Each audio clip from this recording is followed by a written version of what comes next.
तो Henry's law में हम लोग यही देखें कि जो गैस किसी लिक्विड में घुला उसका पार्शियल प्रेशर डायरेक्टली प्रोपोर्शनल होता है गैस के मोल फ्रैक्शन का जो उस लिक्विड में मौजूद है। तो प्रेशर का किसका लेना है, पार्शियल प्रेशर किसका लेना है, गैस का, और मोल फ्रैक्शन यहाँ किसका लेना है, मोल फ्रैक्शन किसका लेना है, जो गैस यहाँ डिसॉल्व हो गया लिक्विड में गैस का मोल फ्रैक्शन लेना है। और P डायरेक्टली प्रोपोर्शनल, फिर यहाँ पर प्रोपोर्शनलिटी साइन हटाएं तो क्या एक KH दिए, Henry law constant into XG। जैसा आपको बताएं कि KH जो है दो चीज़ पे डिपेंड करता है। सबसे पहले डिपेंड करता है nature of gas in a given liquid, मतलब कि गैस लिक्विड का पेयर फिक्स होना चाहिए और टेम्परेचर भी फिक्स होना चाहिए, तब प्रेशर किसका, पार्शियल प्रेशर किसका, गैस का, डायरेक्टली प्रोपोर्शनल किसका होता है, मोल फ्रैक्शन लिक्विड में उस गैस का। ठीक है, अब यहाँ पर हम लोग बात कर रहे थे कि KH का वैल्यू बढ़ता है किसके साथ, टेम्परेचर बढ़ने के साथ। मतलब जितना ज़्यादा टेम्परेचर बढ़ेगा KH का वैल्यू क्या होगा, बढ़ता जाएगा।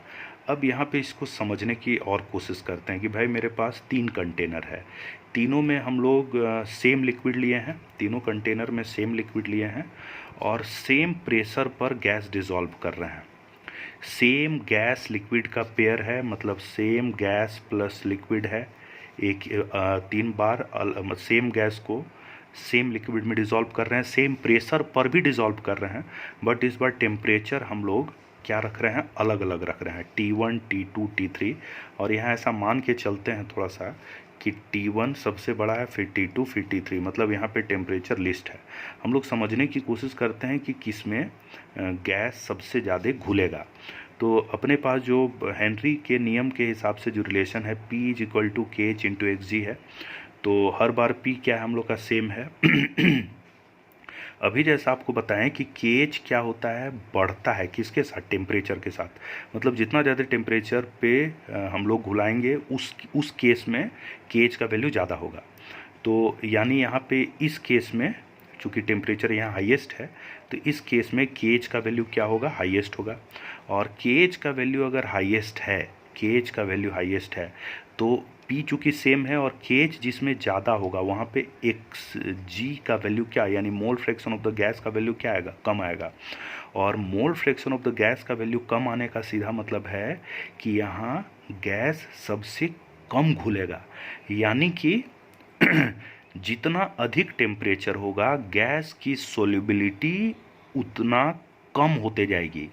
मतलब टेम्परेचर बढ़ाने के साथ गैस का सोल्युबिलिटी किसी लिक्विड में घटता है, यानी कि हम लोग ये कह सकते हैं कि सोल्युबिलिटी के लिए दो तरह का स्थिति होना चाहिए कि भाई अगर लिक्विड गैस को फिक्स कर दें तो दो तरह का कंडीशन फेवरेबल होगा किसी गैस के सोल्युबिलिटी के लिए किसी लिक्विड में। और वो कंडीशंस क्या क्या है कि प्रेशर हाई हो और टेम्परेचर लो हो।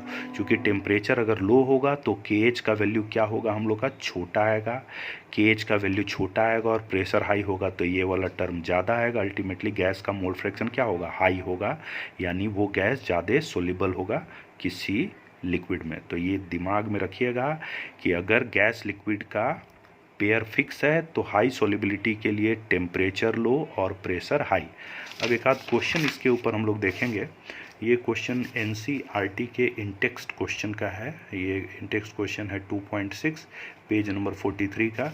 इसमें यही बात पूछा गया है कि भाई H2S को डिज़ोल्व किया जा रहा है किसमें, वाटर का, किस कंडीशन में, STP के कंडीशन में। पानी में हाइड्रोजन सल्फाइड को हम लोग डिज़ोल्व कर रहे हैं। दिया हुआ है मोलालिटी कितना है, तो 0.195 मोलालिटी दिया हुआ है। तो पूछा है कि H2S के लिए पानी में इस कंडीशन में KH का वैल्यू क्या होगा, हेनरी लॉ कांस्टेंट का वैल्यू क्या होगा, यही क्वेश्चन है। अब यहाँ पे हम लोग जानते हैं हेनरी लॉ के हिसाब से partial pressure directly is equal to KH into mole fraction of the gas होता है। तो अब आप सोचिए कि यहाँ आपको क्या गिवन है, क्या निकालना है। सबसे पहले तो आपको KH निकालना है, KH का वैल्यू अननोन है, ये वैल्यू आपको फाइंड करना है। अब यहाँ गिवन क्या है, प्रेशर। 1 एटीएम। कहिए कैसे? तो एसटीपी का जब भी कंडीशन है, इसका फुल फॉर्म क्या है? Standard temperature and pressure. STP में दो चीज़ फिक्स होता है, एक तो टेम्परेचर होता है 0 डिग्री सेंटीग्रेड यानी 273 केल्विन, और प्रेशर कितना होता है? 1 एटीएम। तो जब भी एसटीपी का कंडीशन है तो ये दोनों तो फिक्स है।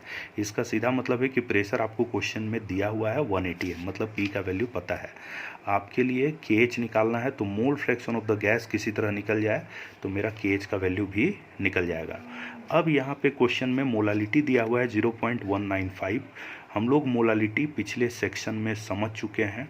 इसको हम लोग सिंप्लीफाइड फॉर्म में लिख सकते हैं कि भाई 0.195 मोल किसका? सॉल्यूट का, यानी गैस H2S का 1 kg पानी में मौजूद है। मोलालिटी का डेफिनेशन क्या था? Number of moles of solute present पर किलोग्राम ऑफ सॉल्वेंट। तो इतना मोलालिटी में इतना मोल सॉल्यूट का मौजूद है 1 kg सॉल्वेंट में। तो अब हम लोग को चाहिए मोल fraction of the gas. Mole fraction of the gas के लिए क्या जरूरत पड़ेगा? Mole of the gas by नीचे क्या होगा? मोल ऑफ द गैस और मोल ऑफ हम लोग का लिक्विड, यानी यहाँ लिक्विड क्या है? वाटर, तो मोल ऑफ वाटर। अब यहाँ पर हम लोग का मोल ऑफ द गैस तो हम लोग को सीधे पता है 0.195, ये पुट कर दिए। 1 kg पानी है, 1 kg सॉल्वेंट है, तो मोल ऑफ पानी भी निकाल सकते हैं। कैसे निकाल सकते हैं? तो 1 kg मतलब 1000 ग्राम पानी का मोलिकुलर वेट कितना? 18। तो ये निकल गया क्या हम लोग का? Mole of water.